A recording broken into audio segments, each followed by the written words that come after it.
Hala ka diha. Eto na nga ba, ang ating Pangulong Bongbong Marcos sumailalim sa medical observation. Galing mismo yan kay Auntie Claire. Sa mga nag-comment po dyan, di ko lang alam kung nalungkot sila o natuwa. May iba-ibang dahilan. Hula lang nila na nagiging dahilan. Kaya ganun ang nangyari kay Junior. May mga nagsabi dyan, karamihan, dahil sa coke. Alam niyo, sa totoo lang, pag sobra-sobra yung coke, masama sa kalusugan yan. Anong klaseng coke yan? Oh, eto, panuorin natin si Auntie Claire. Mukhang malungkot pa. As a precautionary measure after experiencing discomfort. His doctors advise rest and monitoring, and his condition remains stable.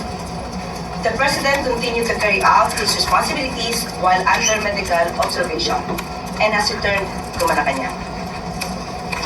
Thank you. Ano kayang naging dahilan? Eh baka sa sobrang kasipagan? Sa sobrang daming ginawa niya?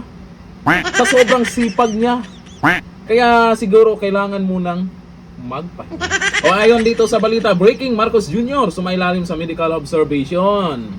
Kinumpirma ng Malacanang na sumailalim sa medical observation si Pangulong Marcos Jr. matapos makaranas ng discomfort noong nakaraang gabi.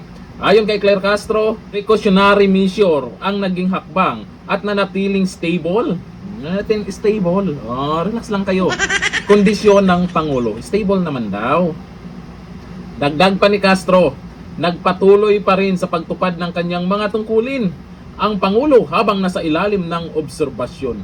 Teka lang, mukhang bandang uli parang lumalabas na dapat nating kaawaan dahil under medical observation pero patuloy pa rin daw sa kanyang mga tungkulin. Ganyan kasipag ang ating Pangulo ayon sa kwento ni Auntie Claire. Kaya bumilib talaga dapat tayo sa ating Pangulo. Akalain mo sa kabila ng nangyari sa kanya ngayon ay tinutupad pa rin niya ang kanyang tungkulin, nagtatrabaho pa rin bilang Pangulo.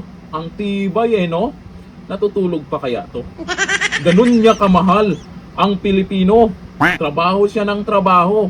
Kaso ang resulta, ano? Pero nagtataka lang po kasi ako dito sa balitang to. Nakakalungkot na balita to pero bakit ang daming tawang-tawa?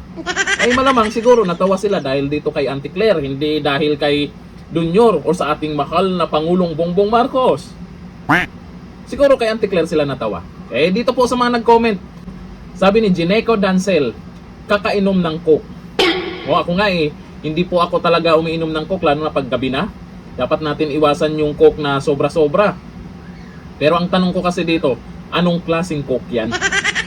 Yan ba yung coke na ganyan ang resulta niyan? Ako'y nagtatanong lang. O sabi ni Nilo Dungo, napasobra. Lahat ng sobra, masama. Pero saan? Saan nagsobra? Baka sa trabaho, di ba? Sipag-sipag daw, di ba? Sabi ni Joel Calado, baka lobat. Di i-charge nyo pag lobat. Sabi ni Lok Mayon, eto na yon sinasabi ng lahat na karma. Karma daw. Pero kahit papano, stable naman daw. Anong masasabi nyo po dito sa binalita o sa inilabas ni Auntie Claire tungkol sa kalagayan ng ating mahal na Pangulong Bongbong Marcos? Comment tayo dyan. Hanggang dito na lang. Thank you. Bye-bye.